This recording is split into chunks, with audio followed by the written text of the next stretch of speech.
Yo, what's going on everybody? It's your boy Naurto Explain here, bringing you guys another Boruto Naruto Next Generations discussion on Boruto chapter 74. And in this chapter, we got a reminder that the balance and power in the Naruto universe has shifted, and that no matter how much we dread it, no matter how much we run away from it, Daemon still arrives all the same. While most of the community was sitting there waiting with anticipation for Code's massive power increase, where he jumped up to a power level beyond that of Jigen, Daemon wasted no time a few chapters ago humbling Code, and now in this latest chapter, he's done the same thing to Boruto and the Kawaki. In fact, he's done it even easier than when he fought against Code during their battle, which saw Daemon kicking Code across the room and hitting him so hard that the ground itself was cracking. However, this has led some fans to saying that Daemon might be too powerful, and he's the one character who breaks the power scaling in Boruto, from his raw power to his abilities. And in today's video, we're gonna rip the band-aid off and we're gonna have an honest discussion about all of this. Now, let's get the obvious thing out of the way here. Daemon isn't just strong, he's really strong. He's the different type of strong that you get these do not engage orders like with Minato and Fugaku during the Third Great Ninja War. Daemon is the kind of character that should have people running like Madara did when he dropped that meteor on the Shinobi Alliance, and had people like Gar openly wondering, were they seeing the power of a god? This isn't an exaggeration to say Daemon should be feared to that level. Look at what we know. Daemon is stronger than Code without his limiters. This same Code is stronger than Jigen, and the manga made that clear. The version of Jigen that they're referring to is the Jigen who absorbed Ten-Tail's chakra before he fought Naruto and Sasuke. Jigen, as we all know, utterly embarrassed Naruto and Sasuke during their handicap match, especially when the manga version was shown to us where less than a handful of fully powered hits had Naruto and Sasuke near death, with Naruto unable to maintain his six-pass chakra mode after being struck so hard by those blows. That does mean that if you were to line up Naruto and Sasuke, who fought 2 versus 1 against Jigen, or even the current Naruto and Sasuke, and Daemon was only allowed to use his raw physical power, he'd utterly destroy the two of them easier than Jigen did, because no amount of teamwork or skill is going to make up for the power, make up for the speed gap being as large as it is between Daemon and either version of Naruto and Sasuke that you use. However, despite what some fans are claiming, Daemon isn't stronger than Ishiki, something I pointed out that the manga stated numerous times, and with the chapter before this directly referring to Jigen and Ishiki in the same breath as different people, directly scaling the two characters, that argument should be dead. This means as of right now, Ishiki and Baryon Mode Naruto have not been surpassed in power, though those two still remain the two pinnacles of power in Boruto's manga, and they're not going to be surpassed for a while. However, that does bring up the question, why is Daemon so strong? And most importantly, is his power limited to just his jutsu, or is Daemon just that guy? Inspiration wise, you all know, or you likely know, that Mikio Ikimoto, the artist of Boruto's manga, takes a lot of inspiration from Dragon Ball. There's a lot of similarities between Ada and Daemon and Amato, with the cyborgs that you have in Dragon Ball with Lapis and Lazuli, two teenagers turned into cyborgs by Dr. Gero, making them into cyborgs 17 and 18. There's a lot of overlap there, but how exactly did Amato make technology this overpowered, and how does this translate into Daemon being so strong? Well, let's get right into that. In Boruto, we have Amato who utilized the technology stolen from Konoha, in particular the Hashirama Cell research that Tsunade finished after the Fourth Great Ninja War, using Zetsu and the enhanced Hashirama cells that Kabuto created before the Fourth Great Ninja War started. This technology that Amato used to make Daemon as strong as he is made use out of Amato's own nanotechnology,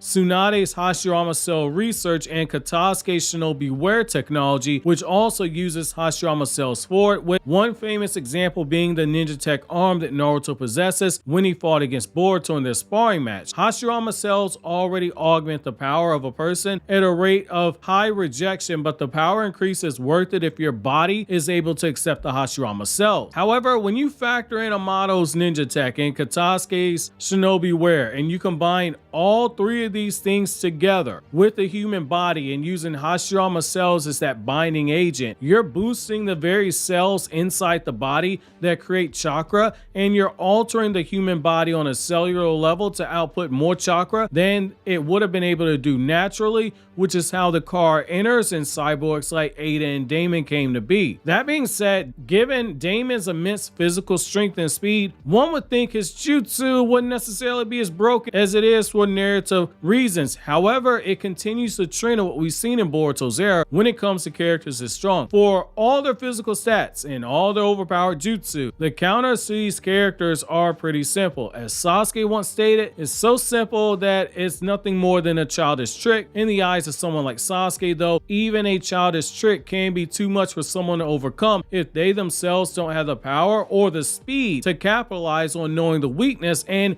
are unable to exploit it. A really good example of this being how in the Jigen battle, Naruto and Sasuke had one opportunity to actually finish off Jigen and they wasted it, hence why Jigen said he will never allow them that opportunity ever again. With Momoshiki, his Rinnegan gave him the power to absorb ninjutsu, but the counter was that you had to body him via taijutsu. Daemon's jutsu gives him the power to reflect all things that are aimed at him, but only when he's making physical contact with someone. Anyone in the area, it doesn't have to be the person he's fighting, he just needs physical contact with someone. Despite this, some fans said like, my god, this is the most broken jutsu ever, when in reality the bar to clear this jutsu is a lot lower than other jutsu we saw in Naruto's manga well before we got into Kage and all the Otsutsuki nonsense. Madara's Limbo, Itachi's Tsukiyomi, Shisui's Kotomatsukami. With Daemon, you just have to isolate him in a 1 versus 1 setting. There can't be anyone in the room for him to make contact with, and the reason being is that this allows you to fight him without worrying about his reflection jutsu. No physical contact means the jutsu's not cut on. At that point, you have to rely on your own jutsu or your own speed to be able to maintain a distance to avoid him touching you. Jutsu like the Flying Raijin or Code's Claw Marks or other space-time ninjutsu, that's your best work around Daemon, but the window to attack is very small given he's able to blitz you once he learns your location. By comparison, Madara's Limbo has a much higher bar to clear than Daemon's jutsu. For Limbo, you have to have 6 pass chakra or you can't touch the clones. You have to have 6 pass Sage mode or you can't sense the clones. You have to have a Rinnegan or you can't see the clones. That's a low number of people who can clear that threshold. Otsutsuki with the Rinnegan, they can see it. Nagato, Obito, and Sasuke, they can see it because they have a Rinnegan. Naruto could sense the clones because Naruto had 6 pass Sage mode, and that's it. There's nobody else. For further comparison, Itachi's Tsukiyomi only had 2 known counters, one that you likely know from watching Naruto's anime or reading the manga, and the other you know if you're a longtime viewer of this channel. Itachi in the manga said that only those who had Uchiha blood in the Mangekyo possessed the potential to break free of this genjutsu. In the Akatsuki Hiden novel, which covers some of the early years of Itachi's time in the Akatsuki, Itachi reveals that a person's chakra, in particular the spiritual side of their chakra, i.e. their yin chakra, that's the key for non-Uchiha to counter it, because if they're able to reconnect the spiritual side of their chakra, they're able to break free of the genjutsu, but due to the extent at which Itachi's genjutsu literally severs the spiritual side of someone's chakra, there hadn't been a shinobi who was capable of doing so at the time that he made that statement, which was again during those early years of the Akatsuki form, though one shinobi did come close, which is a reminder that's another high bar to clear. Not many people are gonna reach that. With Shisui, unless he hits you with the Kotomatsukami that exists in one eye, the eye that Danzo stole, that Kotomatsukami has a temporary hold. There's no breaking free of it until it runs its course. Hence the nickname, the ultimate genjutsu. But he's got another version where the genjutsu lasts until the fulfillment's done, which again makes it a higher bar to clear than Daemon's jutsu, because in this case there is no counter for it except for hoping you get hit with one version of the Kotomatsukami and you just have to ride it out. The power gap is the main thing that makes him as deadly as he is, because until you're strong enough and fast enough to take advantage of the weakness of his jutsu, you're at Daemon's mercy, which is what we saw firsthand that Boruto and Kawaki learned. It was his way of saying at any moment, I can kill you, and there won't be nothing you can do about it. I could walk up to Kawaki and eat all the taiyaki that he has, and he can't do anything to me. I could walk up to Boruto, snatch that Thunder Burger out of his hands, eat it,